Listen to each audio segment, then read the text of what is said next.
नमस्कार। आपका स्वागत है मिथोपीडिया में, जहां मनोरंजन का संगम होता है ज्ञान के साथ।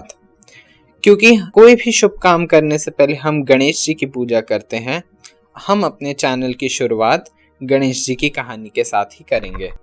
हमारे हिंदू पौराणिक ग्रंथों में 5 मुख्य भगवान हैं: ब्रह्मा, विष्णु, महेश, दुर्गा और गणेश।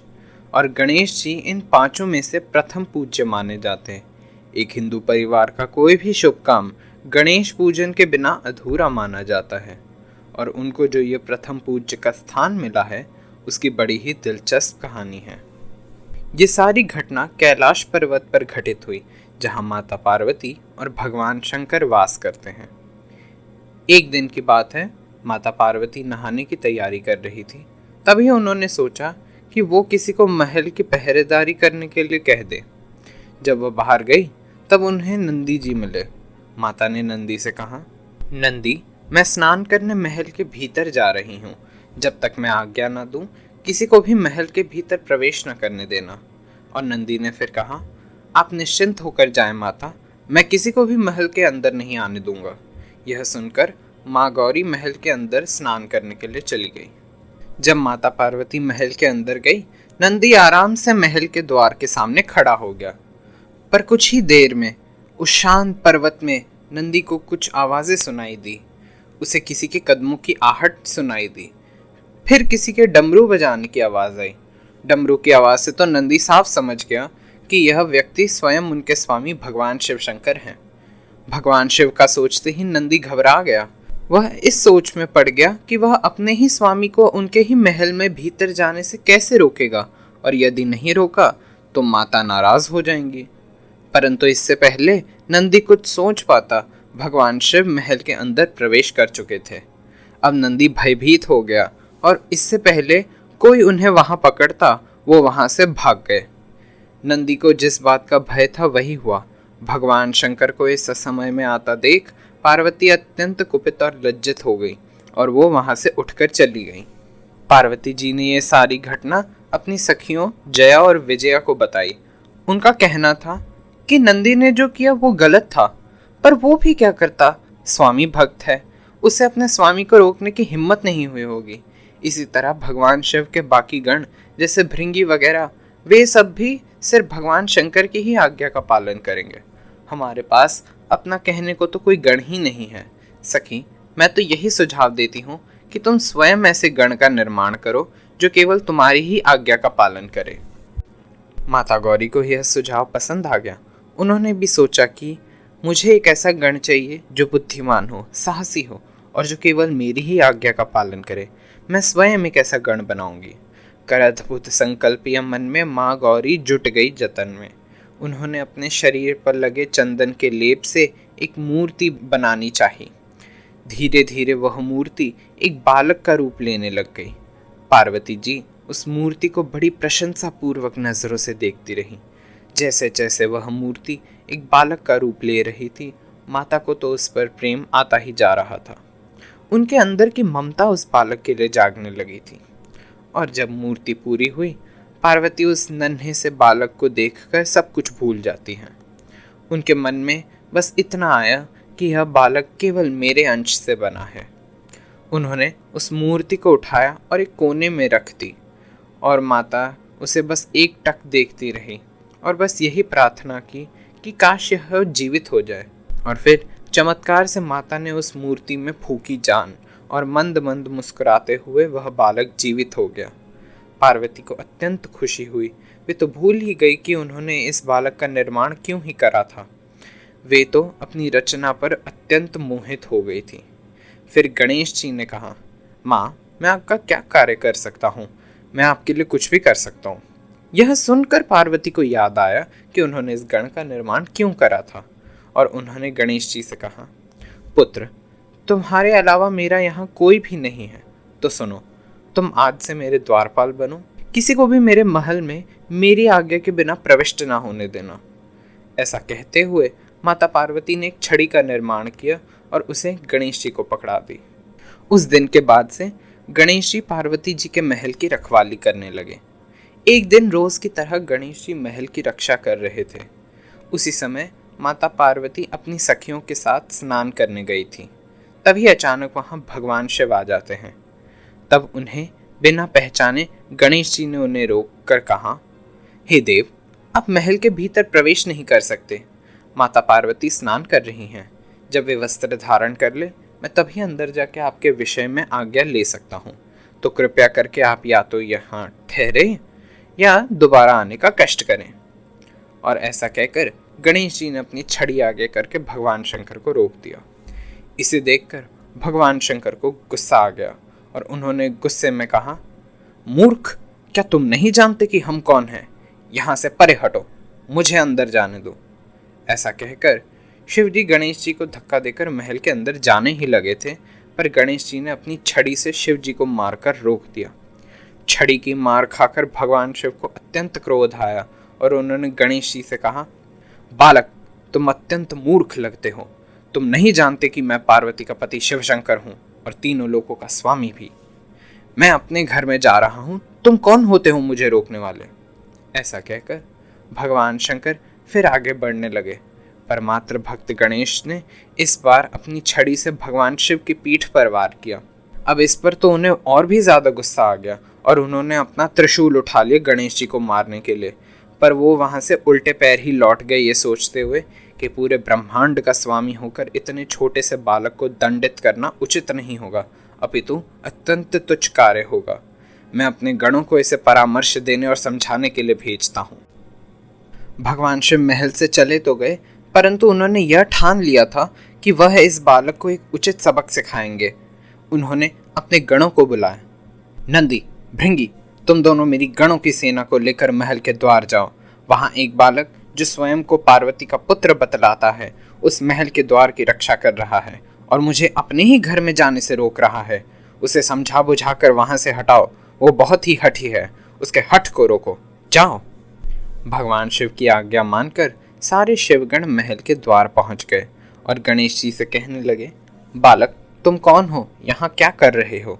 यदि जीवित रहना चाहते हो तो यहाँ से परे हट जाओ। तुम भगवान शंकर के क्रोध से अनजान हो।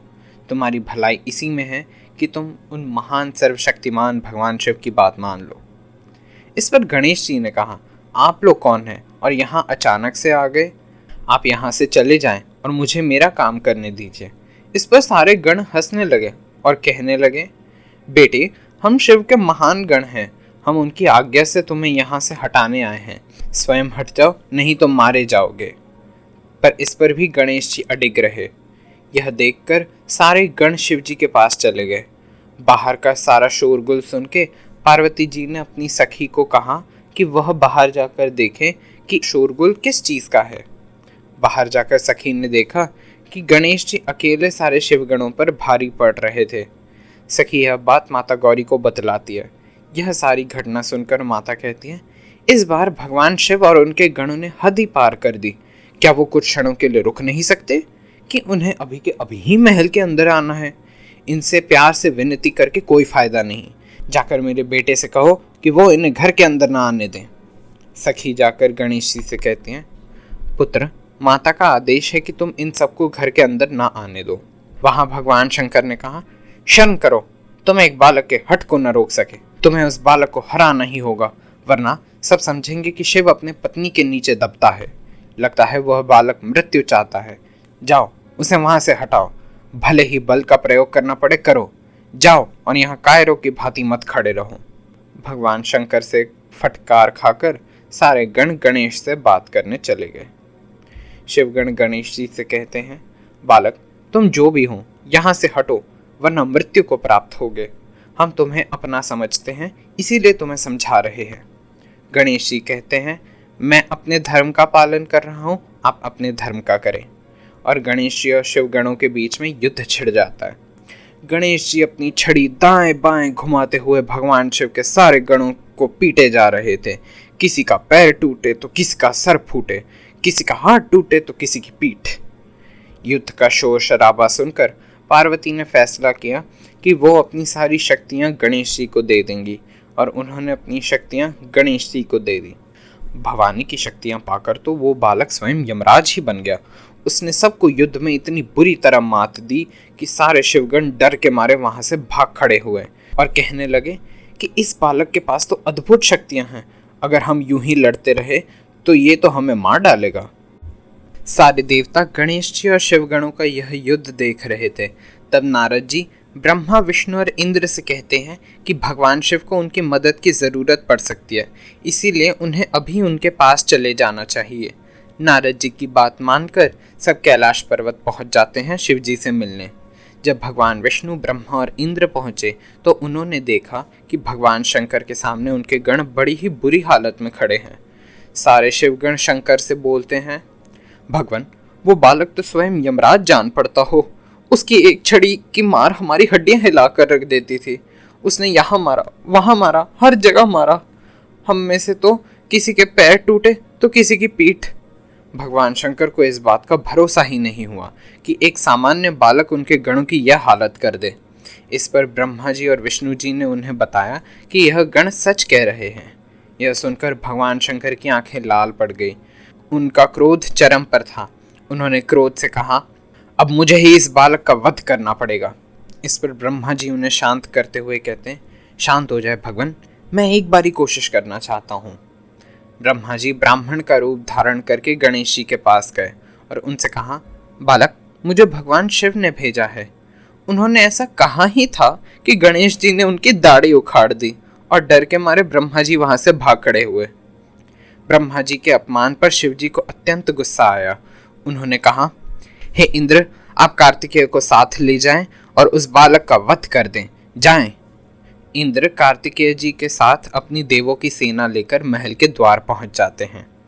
सेना का सारा हल्ला सुनकर पार्वती बरामदे में आई तो देखा कि अब भगवान शिव ने पूरे देवों की सेना ही भेज डाली। इस पर उन्होंने सोचा, भगवान शिव मेरे पुत्र के साथ गलत कर रहे हैं, पर मैं भी अपने पुत्र की रक्षा करूंगी। मैं अपनी शक्तियों को भेजती हूँ उसकी रक्षा करने के लिए। ऐसा कहकर उन्होंने दुर्गा माँ और काली माँ को बुलाया और उनसे कहा कि जाओ, मेरे पुत्र के इंद्र की सेना से रक्षा करो।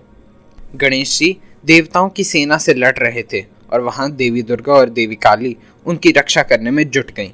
कार्तिकेय, इंद्र और अन्य सैनिक जितने भी अस्त्र शस्त्र उनकी तरफ फेंक रहे थे, देवी काली उन्हें निगले जा रही थी और गणेश जी को सैनिक मारने में मदद देवी दुर्गा कर रही थी। उन तीनों की जोड़ी को हराना तो इंद्र के लिए नामुमकिन ही हो गया। अंत में गणेश जी ने अपनी छड़ी ऐरावत पर दे मारी, जिस पर इंद्र बैठे थे। छड़ी की मार खाकर ऐरावत तो गिरा ही गिरा, इंद्र भी साथ में गिर गए और इंद्र वहां से डर के मारे मैदान छोड़कर भाग निकले। वापस जाकर उन्होंने शिव जी को सारी बात बतलाई। इस पर उन्होंने निश्चित ही कर लिया कि वह अब स्वयं विष्णु जी के साथ चलकर उस बालक का वध करेंगे। भगवान शिव नंदी पर बैठकर और विष्णु जी अपने गरुड़ पर बैठकर महल के सामने पहुंच गए, जहां गणेश, दुर्गा और काली के साथ देवों की सेना को मारे जा रहे थे। भगवान शिव और विष्णु को देखकर माता काली ने माता दुर्गा से कहा, हे देवी, अब इन दोनों के आने पर हम इस बालक की पूरी तरह रक्षा नहीं कर पाएंगे, तो अब क्या किया जाए? तब देवी दुर्गा ने एक सुझाव दिया, हमें अपनी समस्त शक्तियां इस बालक को दे देनी चाहिए ताकि वो इन दोनों से लड़ पाए और तब तक हम इन देवों की सेना को संभालते हैं। तब दोनों देवियों ने अपनी सारी शक्तियां गणेश जी को दे दी और वो देवों के साथ लड़ने में लग गई। इधर विष्णु जी गणेश जी के साथ लड़ने लग गए। विष्णु जी अपनी गदा के साथ और गणेश जी अपनी छड़ी के साथ लड़ रहे थे, पर थोड़ी देर ही युद्ध करके उन्हें पता चल गया कि इस बालक को सिर्फ धूर्तता से ही मारा जा सकता है। विष्णु जी ने मन ही मन शिव जी से कहा, हे शिव, इस बालक को तो छल चातुर्य से ही मारा जा सकता है। मैं इसे युद्ध में उलझाए रखता हूँ, आप पीछे से इस पर वार करें। जब भगवान शंकर ने पीछे से त्रिशूल से वार करना चाहा, तब गणेश जी ने मुड़कर अपनी छड़ी से शिव जी के हाथ पर दे मारा और उनके हाथ से त्रिशूल छूटकर गिर गया और वह फिर विष्णु जी के साथ लड़ने लग गए। तब शिव जी ने धनुष बाण लेकर गणेश जी पर तीर चलाना चाहा, पर गणेश जी ने फिर अपनी छड़ी चलाकर शिव जी का धनुष ही तोड़ दिया। इस पर भगवान शंकर अचंभित रह गए और सोचने लगे कि यदि इस बालक ने मेरा यह हाल किया है, तब तो मेरे गणों की यह दुर्दशा तो होनी ही थी, और उनका क्रोध चरम सीमा पर पहुंच गया। इस पर भगवान विष्णु ने सोचा कि अब तो उन्हें गणेश जी को निहत्था ही करना पड़ेगा। तो वे अपने गरुड़ पर बैठकर गणेश जी से आकाश में युद्ध करने लगे। तब गणेश जी ने अपनी छड़ी से विष्णु जी को मारना चाहा, पर उसके पहले ही भगवान विष्णु ने अपना सुदर्शन चक्र चलाकर भगवान गणेश की छड़ी के 2 टुकड़े कर डाले। इस पर उन्होंने शिव जी को एक इशारा किया। इशारा पाते ही कुपित हुए भगवान शंकर ने अपने त्रिशूल से उस द्वारपाल का शिरच्छेद कर दिया। अतः द्वारपाल का शीश आकाश में उड़ गया और देह जमीन पर फिसल के गिर गई। मृत गणेश जी को देखकर सारे देवता और शिवगण नाचने लगे। जब पार्वती को इस बात का पता चला, उन्हें बहुत ही शोक हुआ, पर अगले ही पल वह क्रोधित होकर बोली, नहीं, यह नहीं हो सकता। शिव ने मेरे पुत्र को छल कपट से मारा है। मैं अपनी पुत्र की हत्या का प्रतिशोध लेकर ही रहूंगी। हे मेरी समस्त शक्तियों, प्रकट हो जाओ। जब तक मेरे पुत्र की मृत्यु में जिस जिसका हाथ हो वे सब मारे ना जाएं, तब तक लौट कर ना आना। जाओ, सबका विनाश कर दो, प्रलय मचा दो। माता की आज्ञा पाकर सारी शक्तियां चली गई। वह सारी शक्तियां सारे देवताओं को या तो अस्त्र शस्त्रों से मार रही थी या तो उन्हें निगल कर खा जा रही थी। डर के मारे ब्रह्मा, विष्णु और शिव वहां से भाग खड़े हुए और एक सुरक्षित स्थान में छुप गए। वहां पहुंचकर एक दूसरे से पूछने लगे कि अब क्या किया जाए। विष्णु जी ने कहा, हमें पार्वती को किसी तरह समझाना ही पड़ेगा। जिस पर इंद्र बोले, यह कैसे संभव है? हम उनके पास जाएंगे इससे पहले तो उनकी देवियां हमें मार डालेंगी। और तभी वहां नारद जी आ जाते हैं। तब सारे देवता और भगवान नारद जी से कहते हैं कि कृपया करके वो पार्वती जी को समझाएं। नारद जी पार्वती के पास जाकर उनसे कहते हैं कि हे माँ, मैं समझ सकता हूँ कि आप पर क्या बीत रही है, किंतु यह एक विनती है कि आप अपनी शक्तियों को रोकें, अन्यथा सभी देवता मारे जाएंगे, और यदि सारे देवता मारे गए तो सृष्टि का विनाश हो जाएगा। मैं जानता हूँ कि उन्होंने अनुचित नीति से आपके पुत्र का वध किया है, पर वे सब आपसे माफी मांग रहे हैं। कृपया कर उन्हें क्षमा कर दीजिए। तब पार्वती जी ने कहा, देवर्षि, यह हाहाकार तभी रुकेगा जब मेरे पुत्र को जीवन दान मिलेगा और उसे प्रथम पूज्य का स्थान मिलेगा। ठीक है माता, जैसी आपकी इच्छा। ऐसा कहकर नारद जी भगवान शंकर के पास गए। तब भगवान शंकर ने विष्णु जी से कहा, नारायण, आप मेरे गणों के साथ जाएं और जो पहला प्राणी आपको उत्तरी दिशा में मिले उसका मस्तक काट कर ले आएं। भगवान शंकर की आज्ञा पाकर भगवान विष्णु उनकी गणों की सेना के साथ मस्तक की खोज में निकल पड़ते हैं। वहां उत्तरी दिशा में उन्हें सबसे पहले एक सफेद हाथी मिला। उसे देखते ही भगवान विष्णु ने अपना सुदर्शन चक्र चलाया और उस गज का मस्तक काट लिया। मस्तक शंकर जी के पास लाने पे पता चला कि वो मस्तक तो ऐरावत का था। तब विष्णु जी ने ऐरावत को जीवन दान दिया और उसके कटे सिर को गणेश जी के धड़ पर जोड़ दिया, और मंत्रों के साथ ब्रह्मा जी ने गणेश जी को पुनर्जीवित किया। और फिर सारे गणपति जी को साथ लेकर महल के अंदर जाते हैं पार्वती जी से मिलाने। माता गौरी अपने पुत्र को जीवित देखकर अति प्रसन्न हो जाती हैं और उन्हें गले लगा लेती हैं। तब सारे देवताओं ने मिलकर गणेश जी को आशीष देते हुए कहा, हम इस अद्भुत बालक को वरदान देते हैं कि युगों युगों तक इसकी पूजा की जाएगी। यह बालक पृथ्वीवासियों का कल्याण करेगा। जब भी कोई शुभ कार्य होगा तब इस बालक का पूजन अनिवार्य होगा। यह बालक विद्या और बुद्धि का दाता भी होगा और लोग इसे हमेशा स्वादिष्ट पकवानों का भोग लगाएंगे। इसके बाद भगवान शंकर कहते हैं, हमारा पुत्र अति बलशाली और बुद्धिमान होगा। मैं आज से इसे अपने गणों की सेना का सेनापति बनाता हूँ। क्योंकि यह मेरे गणों का ईश्वर है, इसका एक नाम गणेश होगा, और क्योंकि यह उनका सेनापति भी है, इसका दूसरा नाम गणपति भी होगा। ऐसा कहकर सारे देवी देवताओं ने अपने हाथ उठाकर भगवान गणेश को आशीर्वाद और नाना प्रकार के वरदान दिए, और इस प्रकार गणेश जी को प्रथम पूज्य का स्थान मिला।